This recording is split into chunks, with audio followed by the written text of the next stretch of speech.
Hello and welcome to the Street Crime UK YouTube channel.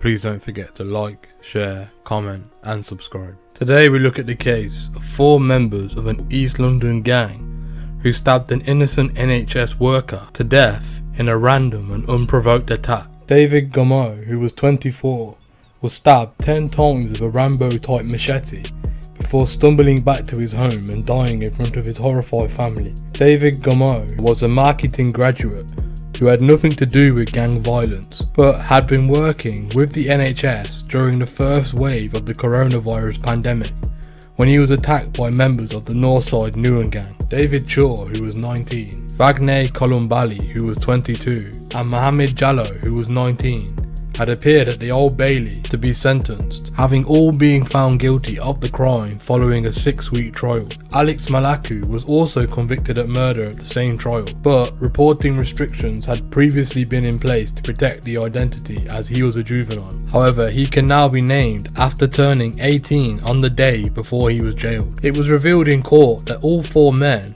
were found to have appeared in pictures and videos, making gang signs and wearing gang colours, whilst also glorifying violence. The Old Bailey was told how Mr. Gomo had been chosen at random by the gang members in order to send a message to their rivals.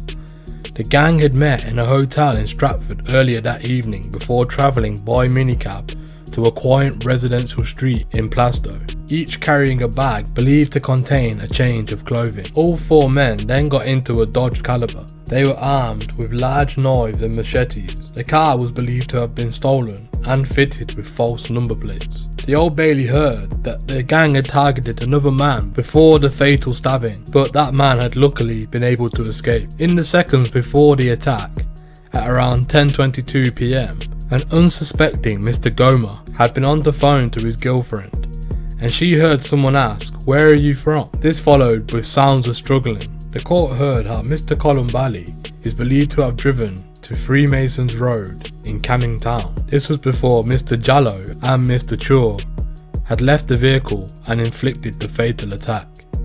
Emergency services were rushed to the scene as neighbours tried desperately to give Mr. Gomo life-saving first aid in front of his haunted family, but he unfortunately died at the scene. A post-mortem examination found that Mr. Gomo had suffered catastrophic injuries. His carotid and brachial arteries had been severed and his liver had been cut through.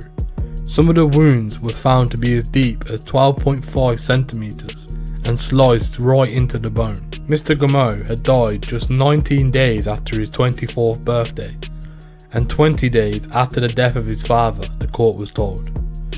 Police had found the stolen car abandoned in Lincoln Road, less than a mile away from the fatal stabbing. When officers found the car, it was missing a wheel, as the gang had lost it as they fled the scene. A pair of sunglasses were found at the back seat of the vehicle, with DNA evidence linking them to Mr. Jalloh. Another pair of sunglasses were recovered from the scene of the attack. DNA from Mr. Malaku was found upon the left arm of the glasses. During a search of Mr. Ture's address, officers found a series of graphic drawings which appeared to depict the stabbing which had happened.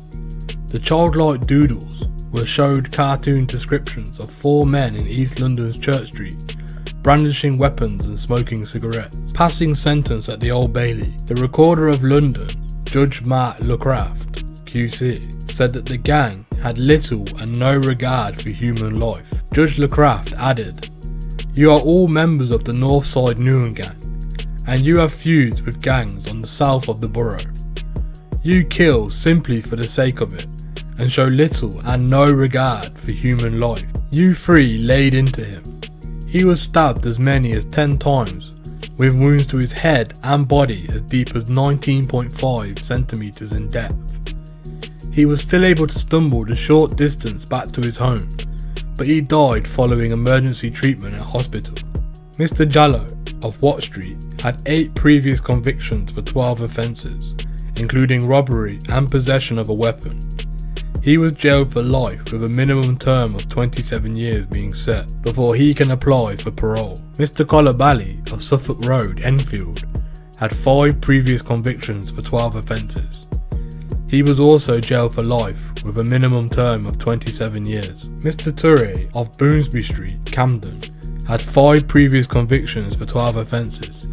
He was sentenced to life with a minimum term of 26 years. Mr. Malaku of Talford, Shropshire, was jailed for life with a minimum term of 21 years. What are your opinions on the crimes committed by the Northside Newham gang? Do you believe life with a minimum term of 27 years was too harsh or not harsh enough? Please let us know what you think in the comments below. Thank you for joining us today. If you enjoyed this content, please don't forget to like and share.